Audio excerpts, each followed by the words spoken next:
स्वागत है क्राइम तक की कहानी के इस एपिसोड में। उम्मीद है पूरी फैमिली अच्छी होगी, अपना और अपनों का ख्याल रख रही होगी। कितनी बार तो दोहरा चुका हूँ, लेकिन जितनी बार भी दोहराता हूँ लगता कम है। रिश्ते और जुर्म के बारे में इत्तेफाक से एक और कहानी उसी रिश्ते और जुर्म की आज फिर सामने आ गई। ये कहानी जितनी बेचैन करने वाली उससे ज़्यादा परेशान करने वाली है। और क्यों बेचैन से ज़्यादा परेशान करने वाली ये कहानी जब आप सुनेंगे खुद ही समझ जाएंगे। एक लेडी जो 39 साल पहले कोलकाता में जन्म लेती है, जिसका नाम सूचना सेठ, बेहद पढ़े लिखे परिवार से, वो खुद पढ़ने में बेहद होशियार, फिज़िक्स ऑनर्स में ग्रेजुएशन करती है कलकत्ता के एक नामचीन यूनिवर्सिटी से। फिर संस्कृत में पोस्ट ग्रेजुएशन करती है, कई भाषाओं कई लैंग्वेज की जानकार। इसके बाद डेटा साइंस की पढ़ाई करती है, फिर आर्टिफिशियल इंटेलिजेंस की पढ़ाई करती है, दुनिया की कई नामचीन यूनिवर्सिटी से जुड़ती है। आर्टिफिशियल इंटेलिजेंस एथिक्स एक्सपर्ट्स के तौर पर जानी जाती है, जो आर्टिफिशियल इंटेलिजेंस यानी एआई की अच्छाई और बुराई के बारे में लेक्चर देती है, ज्ञान देती है। फिर अपना एक स्टार्टअप कंपनी शुरू करती है, माइंडफुल एआई लैब। इसकी फाउंडर, इसकी सीईओ यानी चीफ ऑपरेटिंग अफसर, एक तरह से कंपनी की सर्वे सर्वा मालकिन।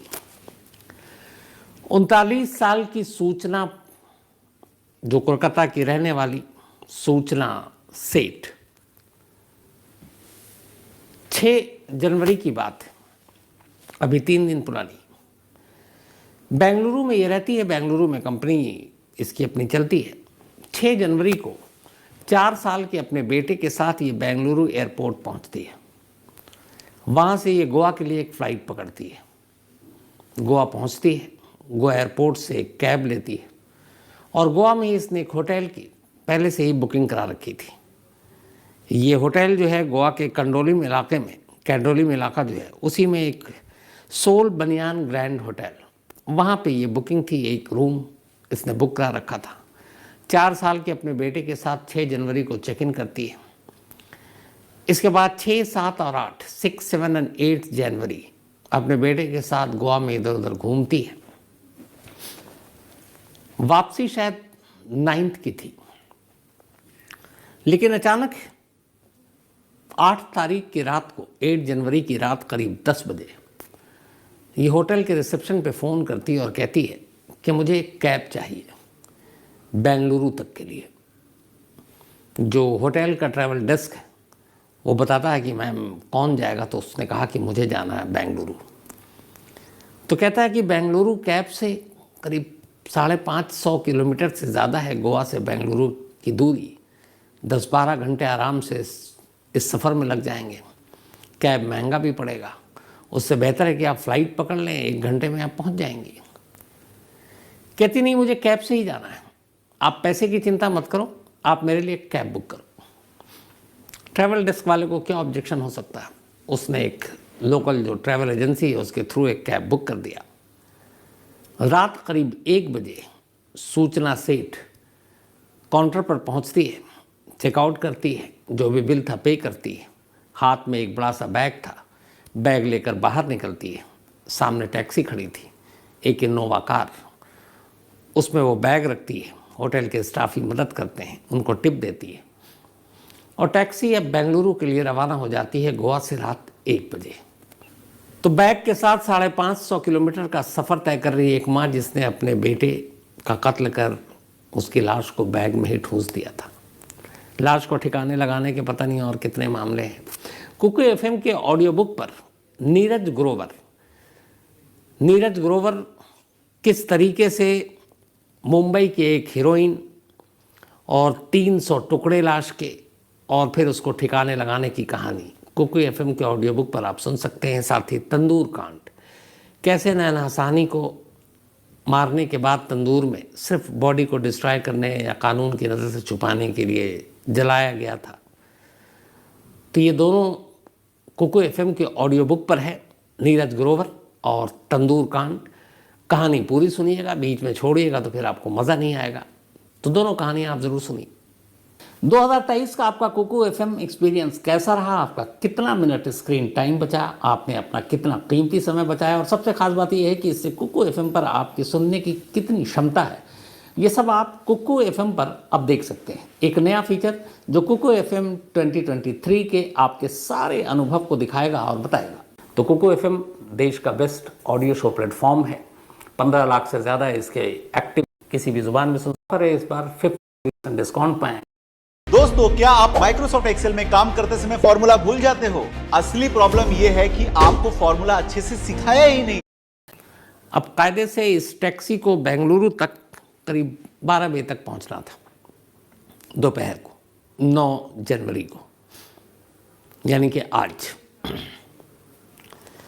रात का वक्त था, चेकआउट की, उसके बाद उसके सफ़र की शुरुआत हो गई। इधर होटल के स्टाफ सब सो रहे थे। सुबह हुई तो होटल में ये होता है कि आमतौर पर जो भी गेस्ट ठहरते हैं सुबह घूमने निकल जाते हैं, काम से निकल जाते हैं, कुछ चेकआउट करते हैं, तो फिर कमरे की दोबारा से ड्रेसिंग होती है, साफ़ सफाई होती है। होटल के कुछ स्टाफ कमरे के अंदर दाखिल होते हैं और तमाम कमरों की सफाई करते हैं। उन्हीं में से एक स्टाफ सूचना सेठ के कमरे में पहुंचता है, क्योंकि वो चेकआउट कर चुकी थी, और कमरे की सफाई करता है। सफाई करते करते अचानक उसे फर्श पर उस कमरे की खून की कुछ बूंदें दिखाई देती हैं। उसे लगता है ये क्या है, क्योंकि होटल स्टाफ को बहुत ट्रेन भी किया जाता है। वो फ़ौरन अपने मैनेजर को इसकी खबर देता है। मैनेजर आकर देखता है, उसे कुछ डाउट होता है। वो कलिंगुट पुलिस स्टेशन को फ़ोन कर देता है और कहता है कि हमारे कमरे में कुछ ब्लड स्टेन मिले, मालूम नहीं क्या है ये। फ़ौरन कलिंगुट पुलिस स्टेशन की टीम होटल पहुंचती है, कमरे की तलाशी लेती है, देखती है कि वाकई ब्लड है, पूछती है कि इस कमरे में कौन रुका। तो पता चलता है कि सूचना सेठ नाम की एक लेडी जो बेंगलुरु से आई थी, वो यहाँ रुकी थी 3 दिन, और उसने रात 1 बजे चेकआउट किया। कलिंगुट पुलिस पहले तो यही सोचकर थोड़ी सी हैरान होती है कि रात 1 बजे कौन चेकआउट करता है। दूसरी बार हैरान तब होती है जब होटल के स्टाफ बताता है कि वो यहाँ से बाई रोड बेंगलुरु गई और कैब होटल वालों ने ही बुक कराया। अब ये भी परेशान करने वाली बात थी कि एक लेडी और रात को 1 बजे अकेले बेंगलुरु के लिए कैब में बैठकर जा रही है। कुछ अटपटा लगा गोवा पुलिस को। गोवा पुलिस इस दौरान में तमाम सीसीटीवी फुटेज देख रही है। सीसीटीवी फुटेज में उसके आने का, उसकी एंट्री, उसने अपना सब आईडी कार्ड भी दिया था रिसेप्शन पे। तभी होटल का एक स्टाफ बताता है कि सर एक और बात अजीब है उनकी। वो आई थी 4 साल के अपने एक बच्चे के साथ, लेकिन जब गई तो हाथ में सिर्फ एक बैग था, बच्चा नहीं था। अब पुलिस वाले सीसीटीवी फुटेज देखते हैं कि 6 जनवरी की एंट्री में तो साथ में एक बैग और बच्चा दोनों है, लेकिन एग्जिट या चेकआउट के वक्त सिर्फ वो एक बैग लेकर जा रही है और बच्चा उसके पास नहीं है। अब ये बात बड़ी अजीब थी। सीसीटीवी फुटेज वो फिर खंगाला गया तो देखा गया कि एंट्री तो है बच्चे की 8 को भी, जब वो बाहर घूमने गए, बाहर जाते हुए, लेकिन अंदर भी आते हुए है, फिर उसके बाद बाहर जाते हुए नहीं है। अब पुलिस को ये बात बड़ी अजीब लगी। फिर ये भी लगा कि इतनी दूर वो कार से गई है, कैब से गई है। पुलिस को लगा कि कुछ गड़बड़ है और कमरे में खून के निशान हैं, लेकिन फिर ये भी था कि वो माँ बेटे हैं। खैर पुलिस वालों ने होटल से कहा कि जिस कैब को बुक कराया तुमने ही कराया, ट्रैवल एजेंसी का नंबर लिया। ट्रैवल एजेंसी के नंबर लेने के बाद उस ड्राइवर का नंबर लिया जो वो इनोवा कैब चला रहा था बेंगलुरु तक के लिए। अब गोवा पुलिस कैब ड्राइवर को फ़ोन करती है, वो रास्ते में ऑन द वे। पुलिस कहती है कि आपकी गाड़ी में जो मैडम बैठी हैं उनसे हमारी बात करें। ड्राइवर मैडम को फ़ोन दे देता है। अब फ़ोन सूचना के पास है। पुलिस वाले सूचना से कहते हैं कि मैम आप आई थी 4 साल के अपने बच्चे के साथ, लेकिन आप वापस अकेले जा रही हैं, आपका बच्चा आपके साथ नहीं है, कहाँ है इस वक्त? सूचना बिल्कुल घबराती नहीं है, न नर्वस होती है।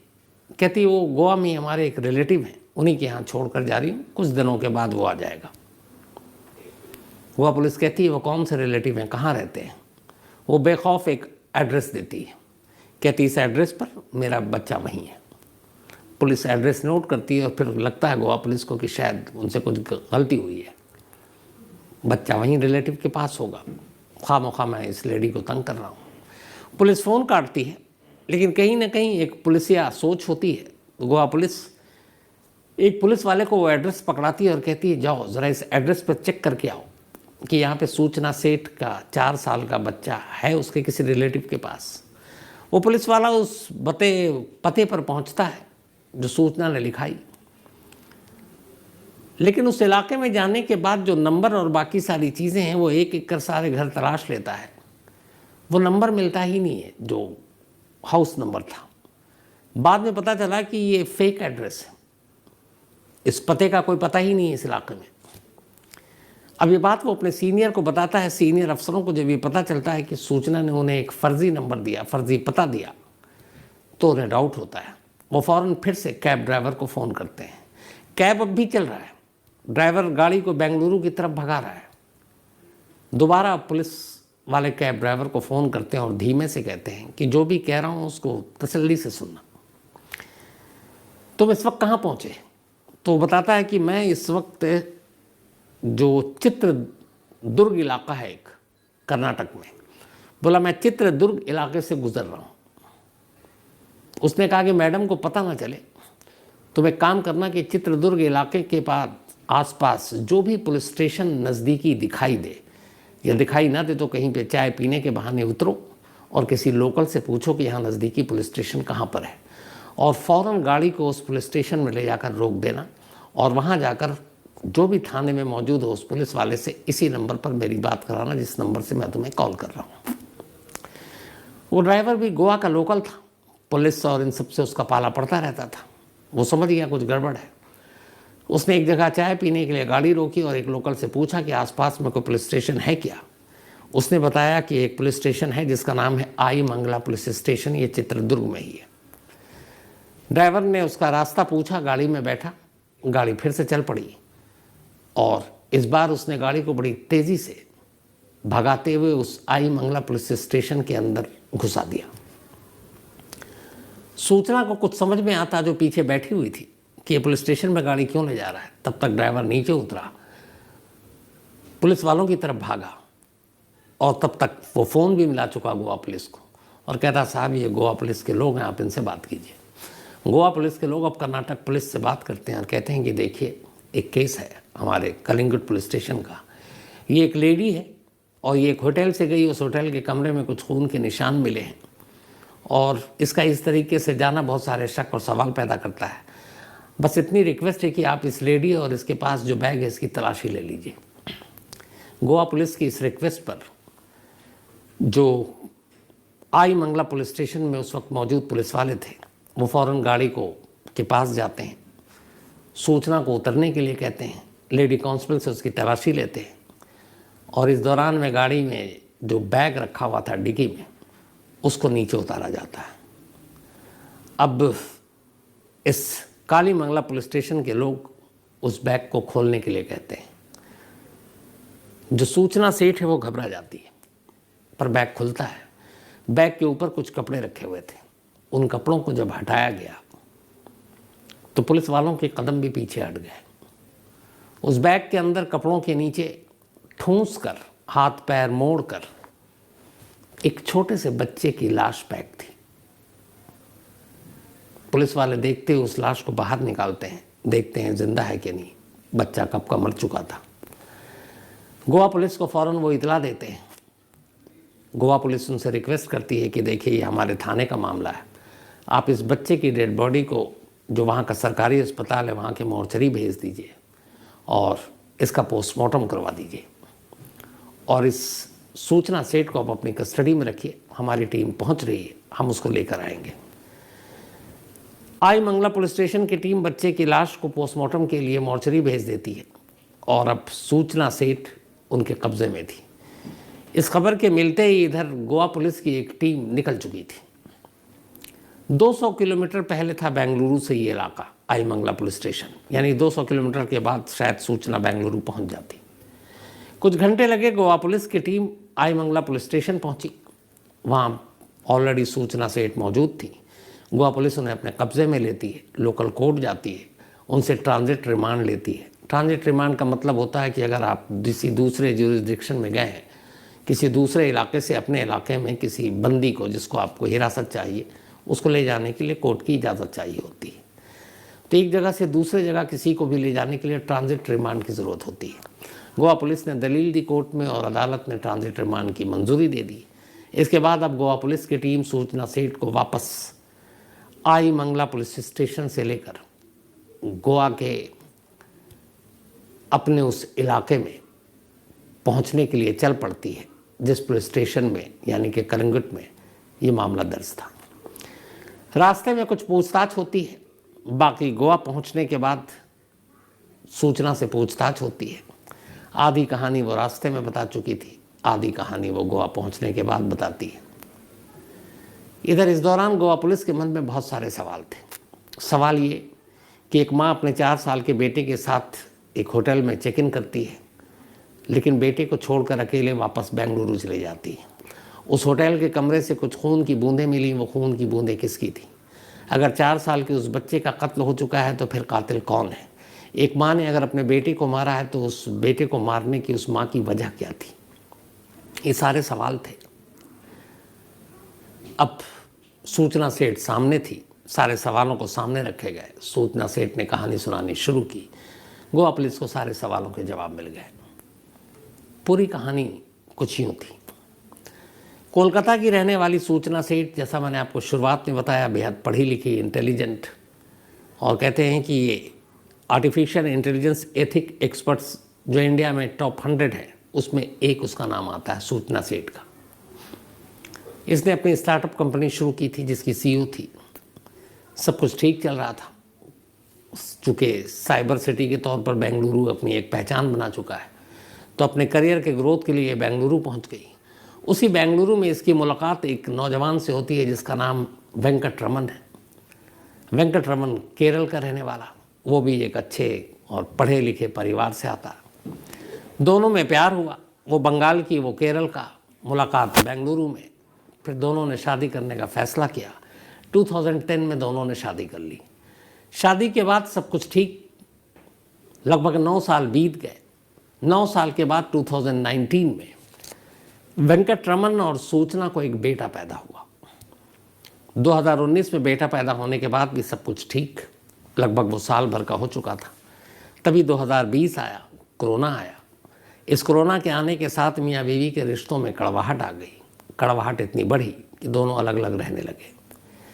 अब रहते अलग थे, लेकिन बेटा सूचना के पास था। वेंकट रमन को अपने बेटे से बेइंतहा प्यार। वो कई बार जाता सूचना के घर अपने बेटे से मिलने, सूचना उसे मिलने नहीं देती।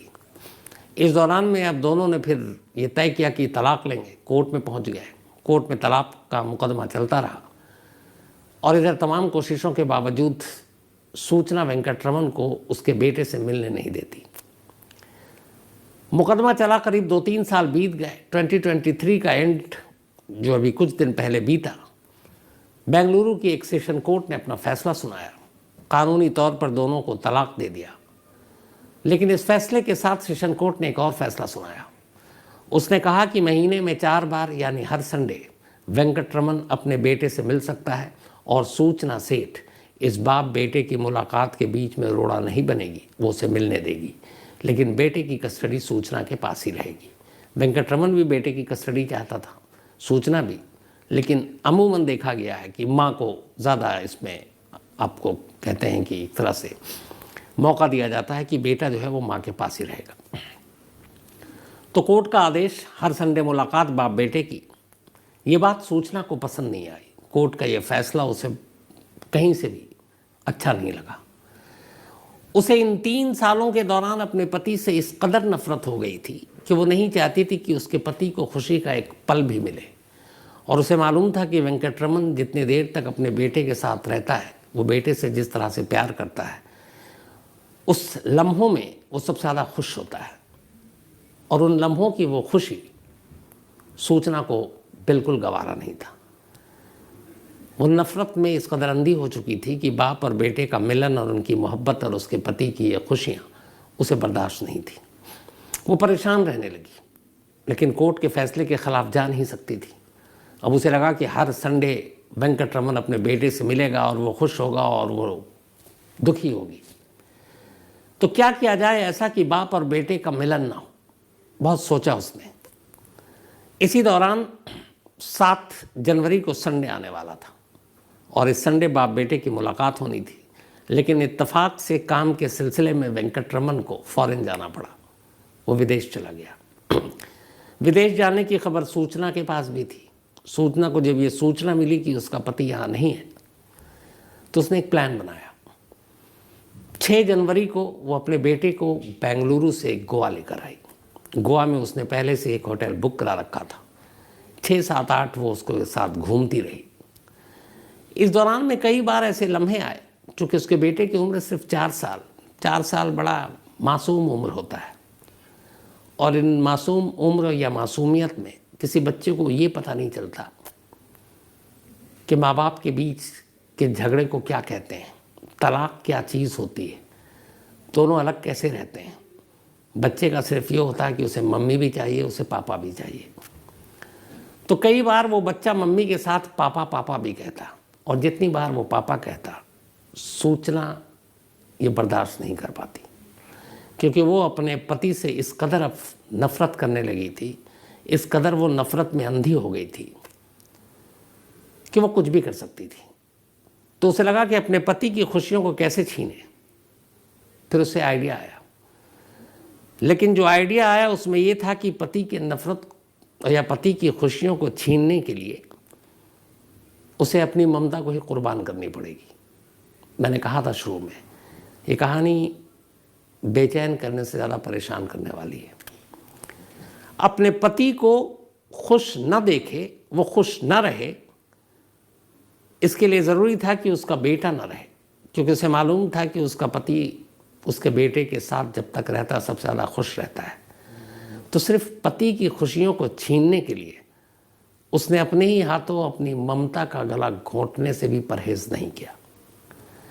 8 जनवरी की रात 8 से 10 बजे के दरमियान उसी होटल में उसने अपने ममता का गला घोंटा, बेटे को मारा, उसे बैग में पैक किया, ऊपर कपड़े रखे। उसे पता था कि अब गोवा उसके लिए अनजान है और जगह जगह CCTV कैमरे हैं, तो अब गोवा में कहाँ लाश को ठिकाने लगाएं, पकड़ी जाएगी, और गोवा से वो अनजान भी थी। फिर उसे ये भी एहसास था कि अगर इस बैग को लेकर वो एयरपोर्ट से फ़्लाइट पकड़कर बेंगलुरु जाती है तो एयरपोर्ट पर तलाशी होती है, बैग की स्कैनिंग होती है, लाश का भेद खुल जाएगा। उसे लगा एक ही तरीका है, बेशक दूर है लेकिन यहाँ से कैब से निकलते हैं। गोवा में और कोई जानने वाला था नहीं। तब उसने रात को कैब के लिए फ़ोन किया, जो होटल वालों को भी अटपटा लगा, लेकिन वो ज़िद पर थी। और फिर उसी कैब में उसी बैग को, जिस बैग के अंदर उसके बेटे की लाश थी, उस लाश के साथ उसने 550 किलोमीटर का सफ़र तय करने का फैसला किया, और वो निकल भी पड़ी। लेकिन यहाँ जो हाजिर दिमाग या ये कहें कि समझदारी दिखाई होटल के स्टाफ ने, जिन्होंने खून देखते ही मैनेजर को बताया, जिस मैनेजर ने पहले पुलिस को इन्फॉर्म किया, जिस होटल के स्टाफ को ये बात अटपटी लगी कि एक औरत एक बच्चे के साथ आई लेकिन जब जा रही है तो बच्चा उसके साथ नहीं है, तो ये उनकी वजह से हुआ। तारीफ उस गोवा पुलिस की थी जिसने इस होटल की सूचना पर फौरन कदम उठाया, उस टैक्सी ड्राइवर का नंबर लिया, उससे बात की, उस लेडी से बात की, फिर टैक्सी ड्राइवर को गाइड किया कि तुम्हें आगे क्या करना है।